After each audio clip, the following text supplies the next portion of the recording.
believe that music learning is a continuous adventure that doesn't stop with just the classes and performances we do. By connecting with the journeys of our fellow musicians, we open ourselves to new insights and inspirations. Today we have Meenakshi Menon here with us today. We're so glad to have you on our channel, and could you please tell us a little bit about yourself and your gurus and how you decided to pursue dance? Sure. Namaste. My name is Meenakshi Menon. I am a aspiring Bharatanatyam and Mohiniyattam dancer. I've dabbled in a little bit of Kathakali, and right now I'm majoring in accounting at NC State University. So for our first question, just wanted to know, you started with Bharatanatyam, correct? Yes. So how did you decide to venture into Mohiniyattam? Yeah, so I do have to thank my parents for that. I don't think I knew much about other art forms apart from Bharatanatyam, being a young dancer. So I was put into Mohiniyattam lessons, I think, at the when I was in 5th grade. So I was able to get and gain a good exposure into a different art form. So really, I don't think it was because I knew much about it, but it was certainly a really good learning opportunity for me. Have you noticed any similarities or differences between the two dance styles that you learn? Definitely differences. They're very, very distant art forms. Primarily because if you've seen Mohiniyattam, you know that Mohiniyattam involves a lot of lasya, a lot of graceful movements, and Bharatanatyam is known to be much more stiff and structured. But I think in terms of similarities, there are a lot of similarities in its foundations. The way we learn, for instance, Tattarava in Bharatanatyam, Mohiniyattam has a similar sequence of sort of adavus that we learn at first. And even the mudras, they kind of differ in terms of names. An example that I like to give a lot of people is this is usually pataka in Bharatanatyam, but in Mohiniyattam we call this tripataka, which is very different. But I think, they're both similar and different in their own ways. Yeah. How do you think learning these have complemented each other? It's definitely helped me. I think Bharatanatyam has been my sort of foundation, what I've started with. And so Mohiniyattam, learning the upper body movements, bringing more grace to the upper body is definitely crucial with Bharatanatyam. I think Bharatanatyam is a good mix of both, the lasya and the tandav. So I think in that sense, they definitely do complement each other. Was it difficult when you were learning to maybe differentiate between the two styles?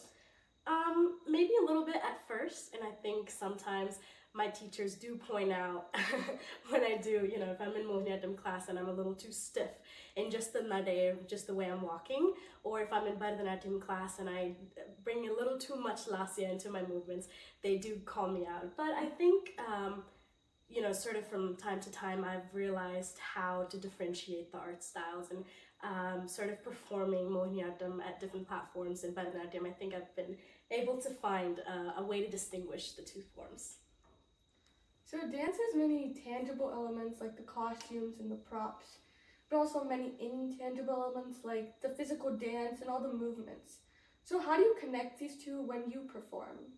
Yeah, I think usually, in a normal traditional, if I were to perform just a traditional repertoire, say just at a show, I think a lot of what you wear, your costume, your aharya, is very much important in the way you present yourself, as you would say if you were to go for an interview. It's very similar, and it is part of the dance in general. We say aharya, abhinaya, or even the little props that you bring if you're doing a play, for instance, is very important, and the makeup even. The way you might line your eyes might make a really big difference on stage. So I think small elements, even though, apart from dance, they do come together and complement each other for a performance. What motivates you to pursue dance and actually go on stage and perform, other than your love for dance itself? Yeah, I think what really pushes me is sort of the role models and, icons that I find in the field, definitely my gurus. I love watching people perform, and that truly does, it makes me think, oh wow, I also want to be something similar, if anything. So I think that is definitely what pushes me, other than my interest and passion for dance. Do you have a specific person that you really look up to? I definitely think, I can't, my gurus are always my number one role models. But I have, for instance, Ramya Kapadia, if you, Yeah. yes, Ramya Kapadia, and even Jama Vaidyanathan are definitely people that I look up to. Do you think AI will have an impact on this art form in the future? I think in small ways, maybe. I don't think it would have a huge impact.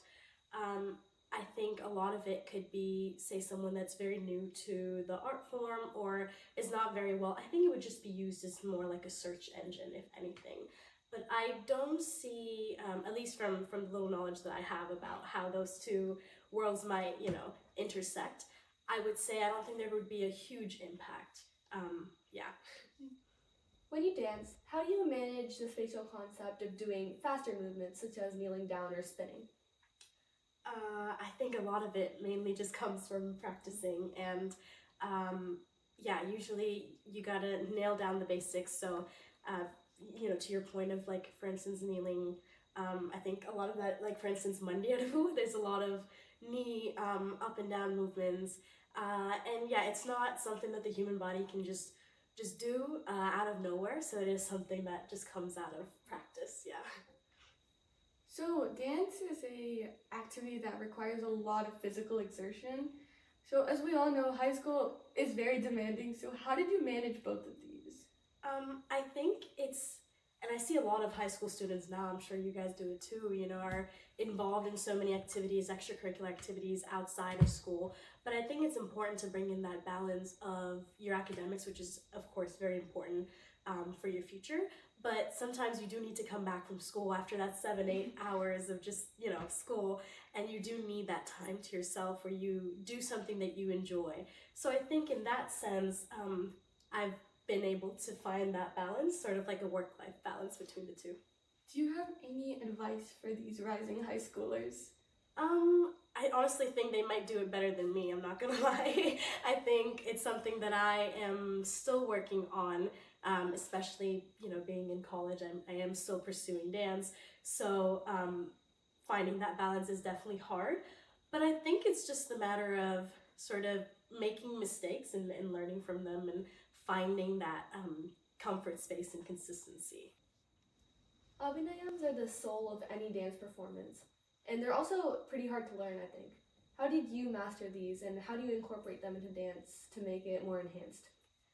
So Abhinayam is actually one of those elements of dance, like you said, definitely the soul of dance, that is not really taught by a lot of teachers, and it is really hard to teach. There are definitely artists that sort of master in Abhinayam and they teach you the techniques, but that is as far as you can learn from a guru. And a lot of it is quite literally storytelling. So it's the idea of, I think dancers are honestly writers before they are, the physical part of it. So it is a lot of narrative in your head, and a lot of it has to come from the experiences that you have in your day-to-day life. So some scenarios are something, for instance, for a young dancer, something that they might not have experienced. So it's really capturing the essence from the people around you first, and then portraying that you're a completely different person when you're dancing.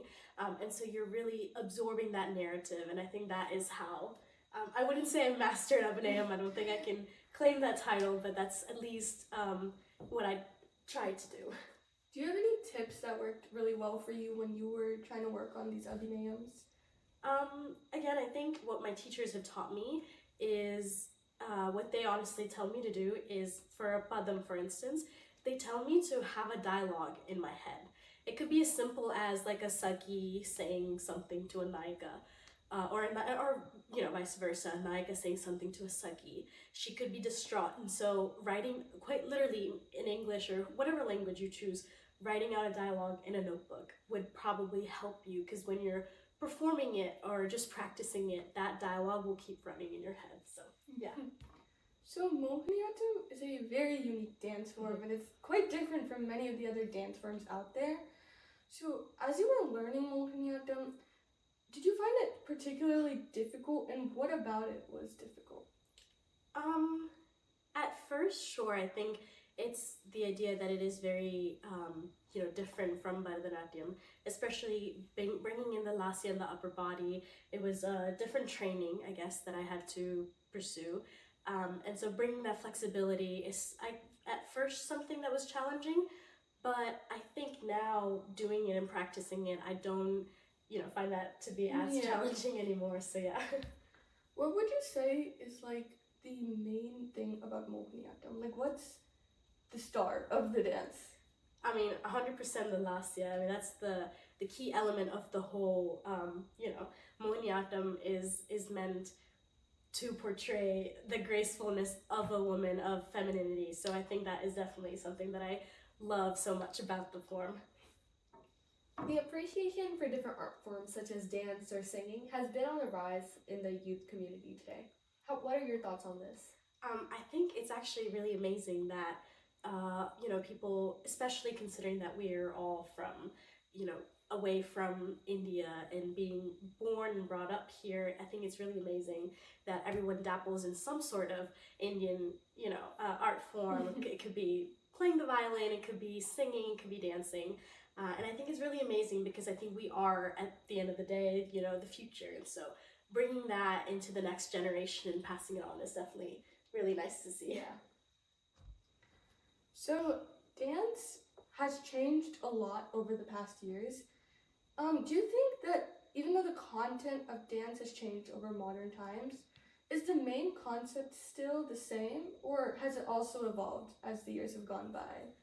Yeah, I think dance has definitely, evolved to be more of an entertainment in recent days, but it is really hard to move away from the foundation of what you learn in class. So I think in that sense, yes, the foundation is still there.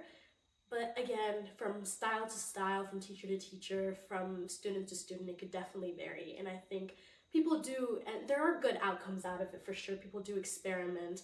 There are a lot of people that like to find similarities between Indian classical, speaking from what I know, Indian classical art forms to other art forms from other cultures. So I think the modern shift that we've seen in recent years has had a lot of good outcomes, but also some that are like people just do it for the sake of entertainment, which it used to be a lot more than that. So yeah. I know you have a younger sibling that also does dance. How has this helped or hindered your own dancing? I think it has definitely helped me. I think we sort of learn from each other. And I mean, we used to do lessons. I don't think we've ever done it together, but I think whatever she has learned and whatever she practices, that's is what mostly what I see at home, usually helps me. And I hope in some way I do help her in her learning. So yeah, I don't think it's ever hindered my learning, but it has only helped me. So now we're going to be moving on to some rapid fire questions. So starting off, among the dance styles you do, Bharatanatyam, Mohiniyattam, you also mentioned you do some Kathakali. So which would you think is your favorite? That is a really hard question, and I usually do not pick one, just for the sake of, I think they are very, very different. I mean, I can't speak much towards Kathakali. I don't, it's just something that I've experimented with, something that I've learned a little bit of, but Bharatanatyam is challenging and keeps me on my toes, so I love that about that art form. And Mohiniyattam is something that is rooted in my culture. I'm Malayali and I'm from Kerala, so I love representing that through that art form. So yeah, I don't think I can pick one. Do you have a favorite piece that you like to perform often? I don't think I've ever performed this, but one of my favorite pieces is I would have to say Yeti, which is I think it's one of my a really good piece. So during the performance, there's a lot of stuff that has to come together, makeup, costume, the dance itself. So what would you think is the most stressful part of the performance? I don't think I've ever found those elements to be stressful. But of course, in the moment, if your makeup doesn't come out right, or you have some malfunctions in your costume, they might be small stress factors. But fortunately for me, I haven't had to worry about that. So yeah, I think maybe just the idea of anything small going wrong might be a small stress factor. But yeah. Do you have a performance that you think was most memorable for you, and why do you think this? Yeah, I was actually able to produce and choreograph a production last June. It was a Mohiniyattam production called Bava, and I think that was definitely one of the most memorable performances I've done and had the privilege to do. But it was something that I wanted to do to challenge myself from the years of learning and see what I could produce on my own, choreograph, and so I think that's definitely something that's very memorable. Yeah, I saw some clips from the performance. It was amazing to Thank watch. you. Unfortunately, our time has come to an end. Thank you so much, Meenakshi Akka, Of for course. taking the time to be here, sharing such wonderful insights with us. Yeah, we hope that this interview has also been an eye-opener for many of you watching and has inspired you. Thank you so much, and we'll see you in our future episodes.